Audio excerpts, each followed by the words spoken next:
Hello everybody, welcome back to another YouTube video. Today we are going to be talking about Percy Jackson Season 3. Now, I know what you're thinking, Season 3? But we barely even know when Season 2 is coming out.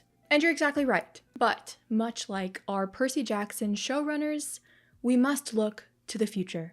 Last week, Rick Riordan took to Blue Sky, which is basically Twitter, if you don't know what that is, and told us that he was meeting with the Percy Jackson writers' room to discuss potential plans for Percy Jackson Season 3. Now, of course, he emphasized that Season 3 is nowhere near greenlit or anything like that, but they have been cleared to go ahead and start a writers' room for the scripts for Season 3. He says, and I quote, "Because assuming the show does go forward, we have to start now. Optimistic." And then the next day he shared with us that the meeting went really well and that the writer's room for Season 3 is the same writer's room as Season 2. Now, in my very humble opinion, I can't imagine that Disney would allow them to start on a writer's room for Season 3 if Disney wasn't fairly confident in the fact that they are going to greenlight the next season. I don't know if you guys know this, but Percy Jackson actually beat out every single Marvel and Star Wars Disney Plus TV show for the most watched show of 2024, which is a very big deal because Marvel and Star Wars are huge IPs. They bring a lot of views to Disney Plus. Marvel and Star Wars are probably the two biggest reasons that anybody really buys a Disney Plus subscription. So the fact that Percy Jackson beat out two major franchises for most watched TV show of 2024 is a very big deal. Now, I will say this, Percy Jackson is not a cheap show to make, which is very important to note. Plus, we do know that the show got a budget increase from Season 1 to Season 2.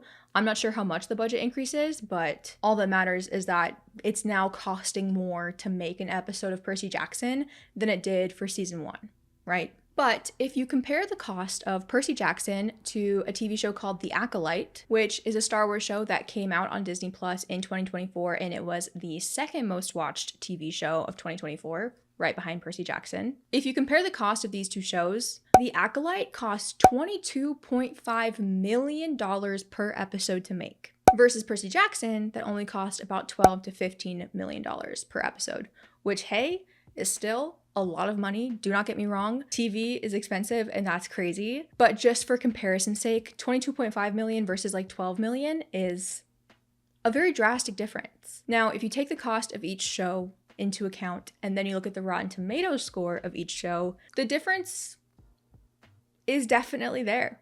As of the time of me filming this, The Acolyte has a 78% score on Rotten Tomatoes with a 19% audience score, which is bad. A 78 on Rotten Tomatoes isn't necessarily awful. That means just 78% of critics that watch the show would recommend the show, which is actually a pretty good percentage. But a 19% audience score, bad. Now, I definitely think The Acolyte had some people review bombing it for specific reasons based on the actors that they didn't like. And the Star Wars fandom is not the nicest fandom to be a part of. They don't necessarily like seeing people of color or anything like that being main characters quite often. So I do take into account the possible review bombing that The Acolyte had into that 19% audience score. But then you look at Percy Jackson that had a 91% critic score, which is very, very high and very impressive, and a 79% audience score. And honestly, kind of similar to The Acolyte, I think Percy Jackson definitely had some people review bombing it because they also don't really like seeing people of color act as the main characters for their show for some Percy Jackson fans. Couldn't be me, but I think these are two kind of fair comparisons because I think both fandoms have a toxic corner that could affect audience scores, right? But regardless, 79% audience score versus a 19% audience score is astounding. And even though it's not as much of a big difference, a 91% critic score versus a 78% critic score is still a pretty big difference. And the show with the lower scores had the insanely larger budget. And I think that's definitely something that Disney looks at. Now, I personally never really pay attention to Rotten Tomatoes. I don't like Rotten Tomatoes. I don't like that the score for things comes out before like the actual movie or the actual show does, I think it affects people's opinions of movies and shows far too much, and it's a little ridiculous. I don't care about Rotten Tomatoes. Sorry, but just for numbers' sake, I'm using Rotten Tomatoes as an example here for these two shows. And while I don't personally take Rotten Tomatoes into account, I do think that that's something studios definitely look at. So I bet Disney definitely saw the difference in like these two specific shows and their budget and what they got on Rotten Tomatoes. So with Percy Jackson Season 1 being Disney Plus's highest viewed show of 2024, having a significantly smaller budget than the second most viewed show on Disney Plus, and a significantly higher Rotten Tomatoes score from both critics and audience, I think that was an incredibly good look for Percy Jackson. And I feel like that probably definitely played a hand into how fast they greenlit Season 2 and how fast everything got going for Season 2. So all that being said, I think that if that energy stays around for Percy Jackson Season 2, a high view count, a high quality show on a lower budget compared to the other shows that Disney Plus has, and a pretty good Rotten Tomatoes score, I can see them very easily greenlighting Season 3. Now, I don't know if you guys know this, but the writer's room for Season 2 of Percy Jackson actually also met very prematurely before Season 2 was ever renewed. They had a mini little writer's room happening all the way back in March of 2023, which was just 1 month after Season 1 had wrapped on filming. And that mini writer's room was to get started on the scripts for Season 2, like they're doing right now with Season 3. When Rick told us this information way back when, he once again stressed at the time that this does not mean Season 2 is greenlit at all. They are just getting a head start on the possibility of a Season 2. However, that writer's room was stalled in their work due to the writer's strike that happened in 2023 from May to September. We all remember it. It was a hard time for our writers and our actors. The writer's room for Season 2 did not pick back up, at least to my knowledge, until February of 2024, literally a day after Season 2 got officially renewed. And then filming for Season 2 did not start until 6 months after the renewal and 6 months after the writer's room got back together. So in some hypothetical world where the writer's strike and the actor's strike did not exist, the writer's room for Percy Jackson Season 2 would have been able to work on those scripts since March of 2023, meaning they then would have been able to start casting earlier probably, and start filming earlier, and we probably would have gotten Season 2 a little bit earlier than whenever we're going to get it this year, in that hypothetical, of course. So a writer's room for Season 3 happening right now, only 2 months after filming for Season 2 has wrapped, is a very, very huge deal in my opinion. And it's a big deal for a lot of reasons. The first reason being, and I know I talk about this often, but I feel like I have to talk about this every time I make a video like this, because I'm very passionate about this topic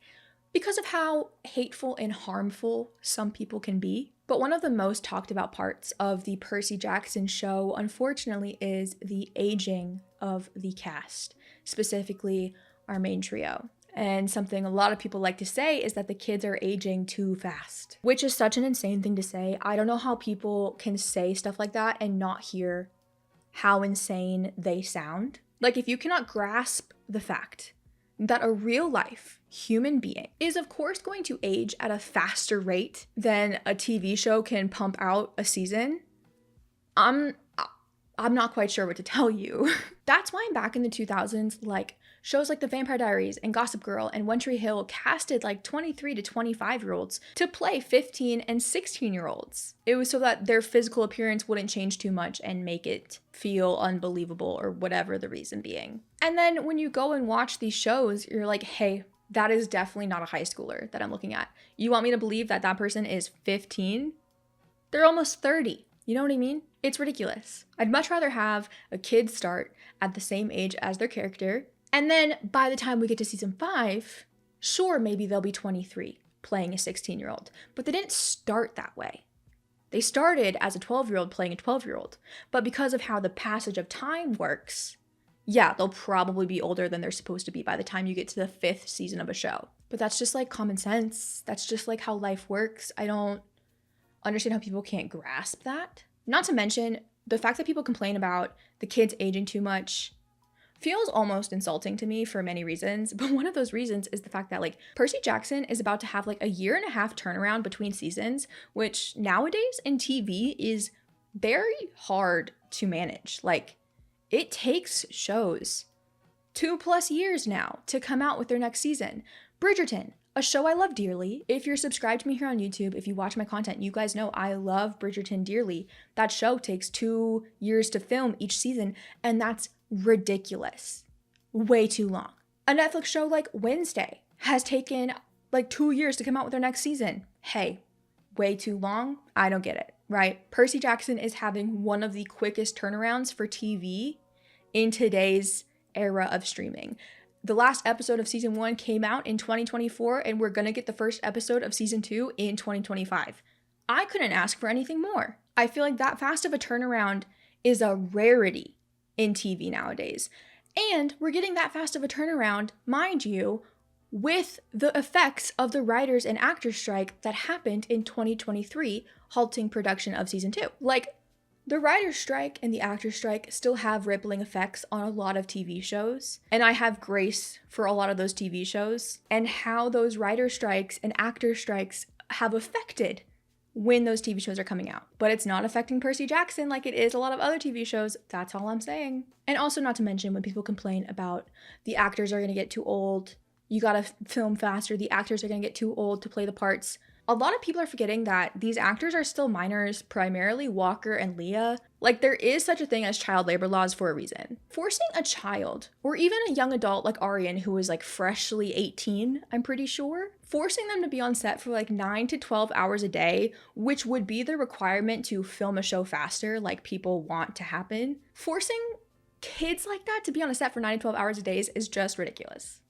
Would you want to go to the office for 9 to 12 hours a day to get your work done faster? No, you want to go to the office from 9 to 5 and then you want to go home and you want to rest. And I understand the annoyance. Like, sure, the main kids are going to look older than they're supposed to be in season 2. Sure. Walker is a very tall boy, and it's harder to believe that a 13-year-old is close to 6 feet tall. Sure, I can understand that. But if you can't put aside that annoyance and take into account the real life actors' feelings and their health and their safety within their working environment, then in my opinion, you may not be the nicest person, and you may need to get like your own sort of help in a way. Like, maybe it's just me having a lot of empathy. I tend to be a very big empath. I cry a lot. I feel deeply for people. So maybe that is just me. But like, you gotta be able to set aside your annoyance for like screen accurate age to understand that you're talking about a real life human being. You are talking about a real life actor who is a real human, who is a kid, who is a child, and you're saying mean things about them. Like, Walker has talked about how bad it makes him feel to see people saying things like he's too old to play Percy now, making him feel bad for his body going through like completely normal and natural changes. I feel so bad for him. I feel so bad for him that he has to go through that. I feel bad for him that he ever has to feel bad about being tall, or he ever has to feel self-conscious about how deep his voice sounds. I just think that that's pretty shitty. And you will never catch me complaining that Walker is too old to play Percy. You're not going to catch that from me. Sorry. Never. Sorry. Moving on from my age-related rant. The season 3 writer's room having meetings this early is a benefit for many reasons, and one of the reasons being in that area of things. Like, if they are starting on the scripts now for season 3, they will be able to start casting earlier and then start filming earlier. And I mean, it is true, the faster that they film, the faster we get the show, the faster they film, the faster they can, have Walker and Leah be closer to Percy and Annabeth's age. I get that. It is a bonus on that area of things. I just went off on a little bit of a rant because I do think that complaining about the actors' ages is a ridiculous notion. But if that is something that you do complain about, congratulations. That's a bonus to the season 3 writer's room, meaning early already. And also because, like I just mentioned, the faster that they can get the scripts for season 3 done, the sooner that they can start casting, whether that's before or after the show is greenlit. I assume they have to wait for season 3 to be renewed for them to start casting. But if the scripts are done by the time season 3 is renewed, they can start casting like immediately, which means they can get filming even faster. And if you think season 2 has had a lot of casting announcements, just wait until they start casting for season 3. It is going to be ridiculous. Nico D'Angelo, Bianca D'Angelo, Zoe Nightshade, Apollo, Atlas, Artemis, just to name a few of the main characters that will need to be casted for season 3. It's going to be a lot. It is going to be a lot of people. So like I just said, hypothetically, let's say that the scripts for season 3 can be finalized by the time season 2 is coming out. That means when season 3 is officially renewed by Disney, they can go straight into casting all of these characters. And that could mean that the time between season 3 getting renewed and when season 3 starts filming could be significantly shorter than it was for season 2. Like for season 2, between season 2 being renewed and season 2 starting to film, it was like 6 months. So the time between season 3 getting renewed and season 3 filming could be way shorter, maybe like 3 or 4 months. And if you really want to get into a crazy hypothetical, like if you really want to be delusional with me for a second, that means it's possible.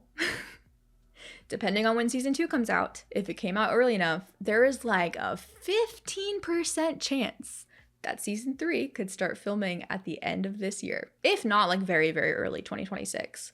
Which would be maybe the most impressive turnaround in television history in today's current day and age. Now again, all of this is hypothetical talk because, like Rick has emphasized, season 3 is not renewed yet. It's probably not going to be renewed until season 2 is over. And while I have confidence that Disney will renew season 3, depending on who you ask, how season 2 plays out could absolutely make or break the show. Because although I am a very positive reviewer here on my channel, if you're new here, you may not know this. If you've been around for a while, you do know this. I have far more positives to say about the Percy Jackson show than I do negatives, where a lot of other people really just focus on the negatives, right?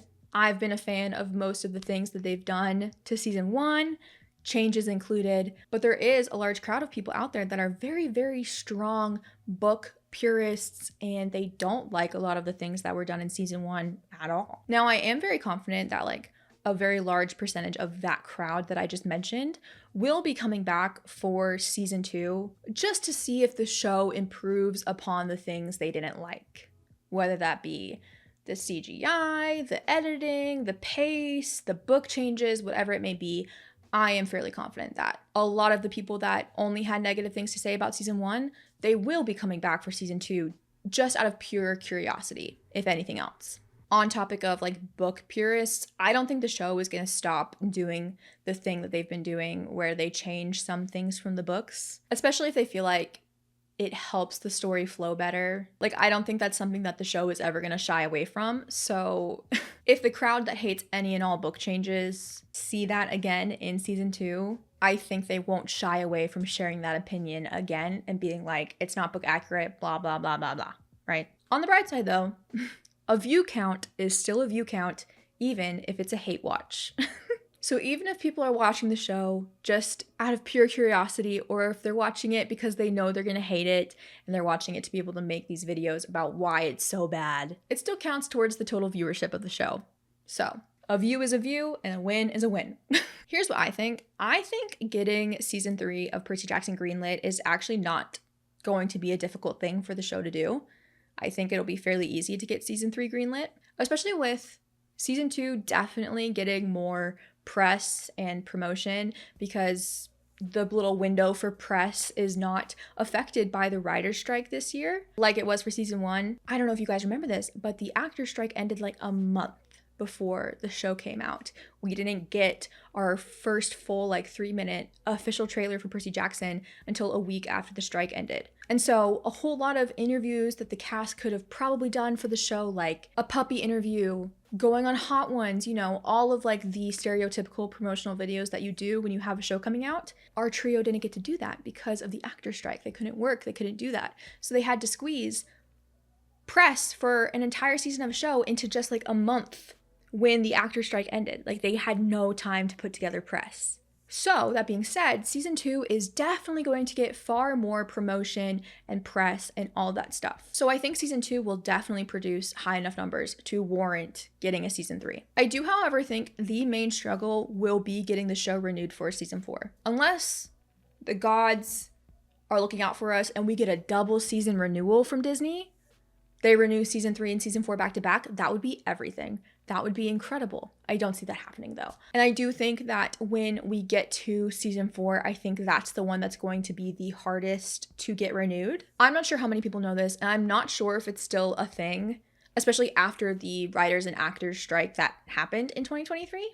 But for a while, there was a thing with Disney and Disney Channel where once a show like surpassed its 3rd season, the cast and the crew members would get a guaranteed raise. It was like a thing that Disney did. I think this information got revealed from an actor that was on a show called Liv and Maddie that was on Disney Channel, if you remember. It was a little past my time, but I'm sure some of you remember it. And this actor shared that Disney had some deal where they only paid their actors 88% of minimum wage until the 4th season of a show, where they would then get 100% of their payment. And so then Disney found a loophole to this by never letting a show get past its 3rd season, ever. So that way they would never have to pay their actors like the full amount that they deserved. That's why a lot of TV shows on Disney Channel actually end at season 3, but they come back in a slightly different way. Sweet Life of Zack and Cody, after 3 seasons, became Sweet Life on Deck. Hannah Montana, after 3 seasons, became Hannah Montana Forever.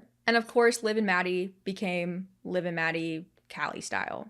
I didn't watch that, but that's just another example. And I'm not sure if this rule or whatever, or this loophole still exists, but even if that's not a thing anymore, Percy Jackson is a show that is bound to get a budget increase every time a new season gets renewed, right? If they were to continue past a season 3, the budget for season 4 would probably be incredibly high, close to the numbers of what these Star Wars and Marvel TV shows are spending. Like, I'm talking $20+ million per episode, which is crazy. Meaning that Percy Jackson's like viewership numbers and reviews would have to stay incredibly high and impeccably high for Disney to warrant spending even more money on season 4. However, all that being said, I don't really see Percy Jackson struggling to keep high viewership or high reviews for that matter. If season 1 is certified fresh on Rotten Tomatoes, which just means it has a really high score, I am fairly confident that season 2 will receive the same, if not higher praise. Because from what we've seen so far, I think season 2 looks better. Not to mention, Rick himself has shared with us that he's seen the cuts of, I think, the first 2 episodes of season 2.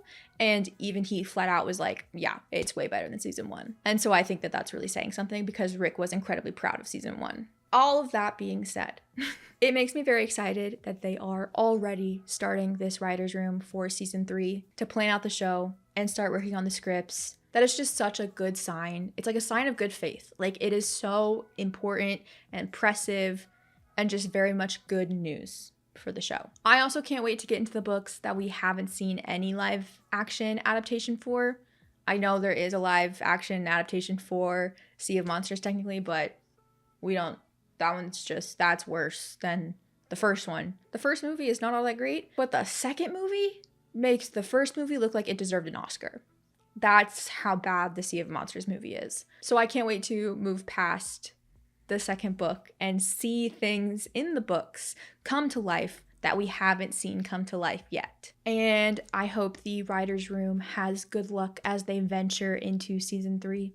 And I hope Disney has the good sense, the common sense, to renew the show. Because quite honestly, I think that Percy Jackson is going to be Disney's next big thing. Like, Disney's next big IP that they can really make a lot of money off of. I think if anything, they haven't been utilizing making money off of Percy Jackson fans enough, and they should. There are so many merch ideas that they have not tapped into. It is wild. So once Disney realizes that the Percy Jackson fandom is here and we are large and we are here to stay for years and years and years, once Disney realizes that, I think we're good. And I think that they will keep our show going. Who knows, maybe even past 5 seasons.